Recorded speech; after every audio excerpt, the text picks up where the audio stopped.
Hello everybody, my name is Gary Bravo. Welcome back to the channel. Thank you so much for coming back. It's so good to see you. Also, there is no intro. Please, don't ask. Don't. Please, I'm begging you, don't ask.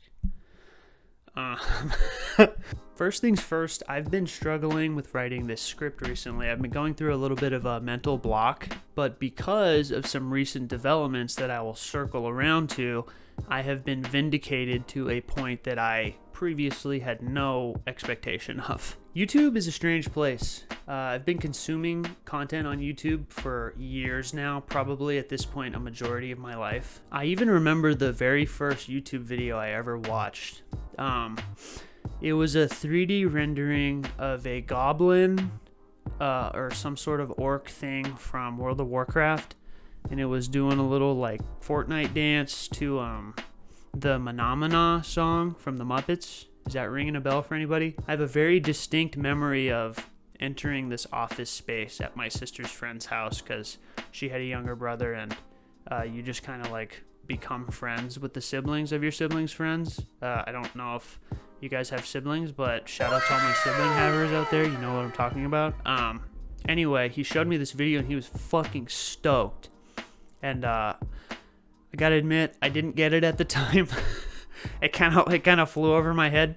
But now I do look back on that and I cherish it, really. It's kind of like my own personal Dax Flame, just with way more polygons. But ever since then, I've been plugged into the space. As ages of YouTube content have come and gone, new and interesting challenges have arisen for creators in order to remain relevant and stay successful on the platform. This takes me back to the year 2010 with the rise of the #1 YouTuber at the time, a guy named Ryan Higa. When I was a kid, I absolutely loved this guy. My mix of content at the time was Ryan, Ray William Johnson with =3, Smosh, this channel called The Key of Awesome. I loved them. Like epic rap battles and Tobiscus. That was kind of like my taste, just like a real mix grab bag of childhood malarkey. Also, if you're watching this and you used to be a fan of Tobiscus like I was, I have some really terrible news. That guy is a straight up villain now. He's fucking ruined. Like straight up, he's trash. He's out here making videos with like Kyle Rittenhouse. It's fucking cringe. I cannot even, it feels like I'm not even part of reality anymore. I don't get it. Anyway, Rip Buscus, man. That song you made about the Hot Pocket was really funny. That was fucking awesome. Pour one out for Buscus in the comments, everybody. Rip Buscus, for real.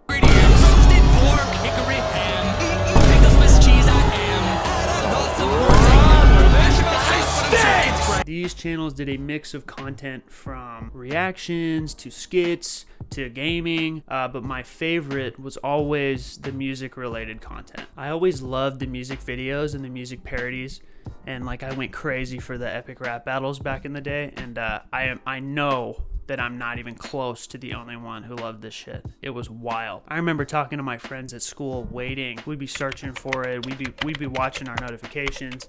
It was just we were so plugged into this music content, we could not get enough of it, seriously. And for Ryan, these music videos and music parodies, they were a big part of his channel at the time. They were like his bread and butter. Between 2009 and 2011, Ryan was the most subscribed YouTuber on the platform. And as he started to grow, YouTube as a whole began to change. During this time where music content was getting bigger and bigger and going like crazy, getting crazy amounts of views, the first wave of copyright takedowns and strikes began to pop up throughout the platform. Back then, copyright holders began rolling out strikes and blocks in order to keep people from stop viewing their property, and YouTube would comply by just taking down the video or sometimes taking down entire channels. And this even happened to two of Ryan's biggest videos, and I remember hearing about it as a kid, and this was like a pretty big deal. Now, there's been a lot of work recently to make these processes less damaging to creators, but back in this day, if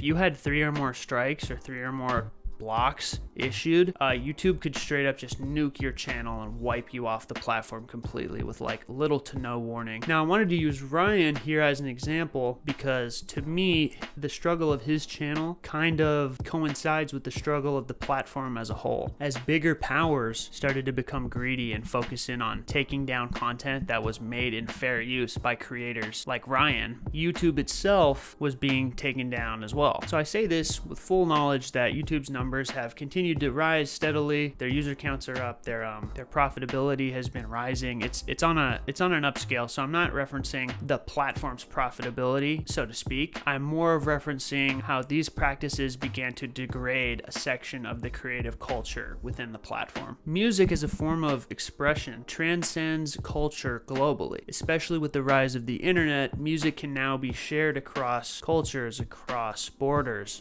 easier than ever. And with this, we're seeing a rapidly changing landscape of music that I don't know if we've ever seen in human history. If you take a scroll over to the decades page on your Spotify or your Apple Music account, you can see kind of how music has evolved over the last few decades. Now, it takes more time if you want to get into all of the factors that contributed to the change of music over the last handful of decades. But if you want to get a general feel for how things have started to change and move and shift, you can just go check out the decades page. For example, the 80s playlist. Check out the 80s top hits. You see songs like I Want to Dance with Somebody by Whitney Houston and Take On Me by Aha and Billie Jean by Michael Jackson.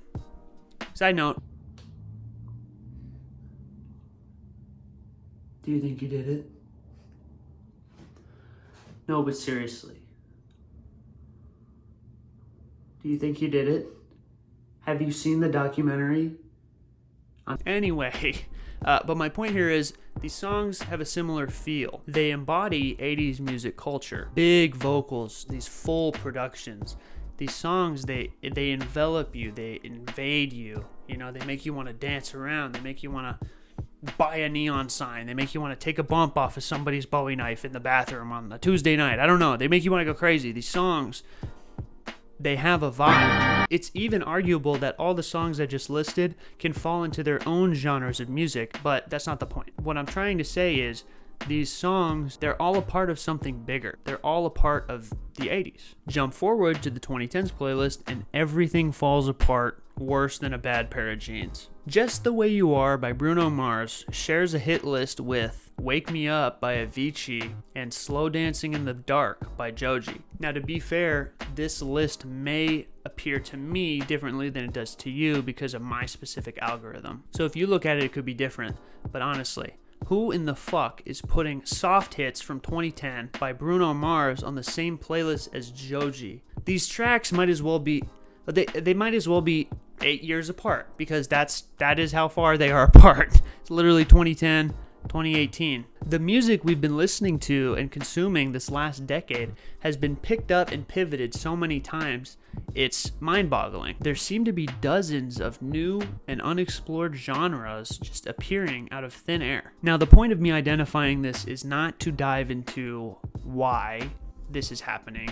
I think that could be a video in and of itself. It's more of to highlight how using the internet we can share art in new ways that creates even newer art, and how sharing art in the first place is integral to art itself. Art is created from art. There's a beautiful life cycle that surrounds it, which honestly would be a little disgusting if it was the same process involved in any other type of life. It comes both from itself and not itself at the same time. It's like, I don't know, it's like some sort of fungus or something. Just give me a break here. Not only does it come from itself, but it comes from everything else. Art is constantly adding new parts to itself. It's like that game where you roll the big ball. It's the Katamari, whatever the fuck that is. That's what I'm talking about. These things, they come together, they stick to art, and it creates something new. It's not just an amalgamation. These things, they legitimately change everything about it. Art comes from art. It's a part of its creation. It's built in, it's inherent. It all comes through inspiration. Kendrick Lamar was inspired by Tupac. Quentin Tarantino was inspired by Lady Snowblood and other kung fu flicks of the 70s, and so on and so forth. Sharing and experiencing art perpetuates its own existence. Without access to it, art becomes contrived, and without supporting it and experiencing it in its new forms, it stifles its growth and its change. Now, to circle back here to Ryan and how copyright blocks took off two of his biggest videos, these music videos that were extremely popular on his channel. This is a clear example of stifling music sharing and creativity. And yeah, I know music parodies aren't like a golden form of artistic standard, but That's not the point I'm trying to make. The point I'm trying to get at is it starts a ripple effect. It leads to the overall deterioration of musical artistic perpetuation. Are these words big enough for you? These are the biggest words I know. I'm pulling out my biggest words for this video. It's extremely serious. Mega words. Following through the end of the 2010s, we can see a trend of copyright strikes and takedowns across the platform, encompassing not just music, but movie trailers and news clips, which is like kind of the point of like a news clip or like a movie trailer, right? I mean, like, what the fuck, guys? Like, what are we doing? What is the point of a movie? What is the point? What is the point of a movie trailer? Quick question for the class. What is the point of a movie trailer? It's to spread the word about a new movie coming out.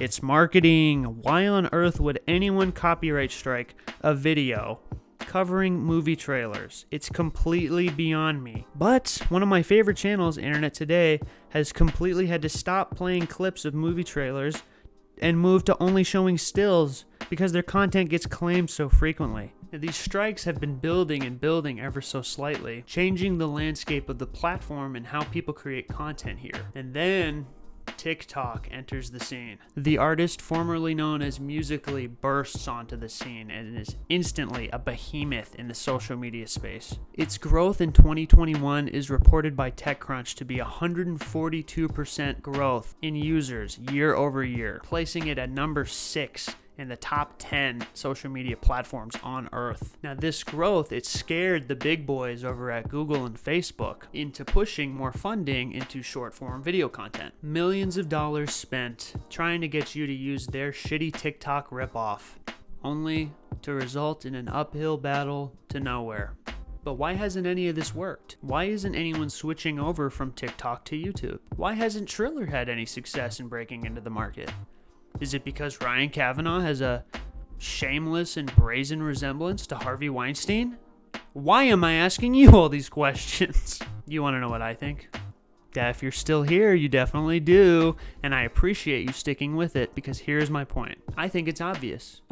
I think it's because TikTok has open access to music. TikTok, from its inception, has been based on creating music-related content. How many artists at this point have we seen blow up from TikTok? How many trends have been started and launched way past the stratosphere simply from starting on TikTok and spiraling and rolling out of control throughout their impressionable and creative audience? I think it's the music. It is the music. The life from this content comes from the music. Picture your favorite scene from a movie. Now picture it silent. Perfect. That's good enough.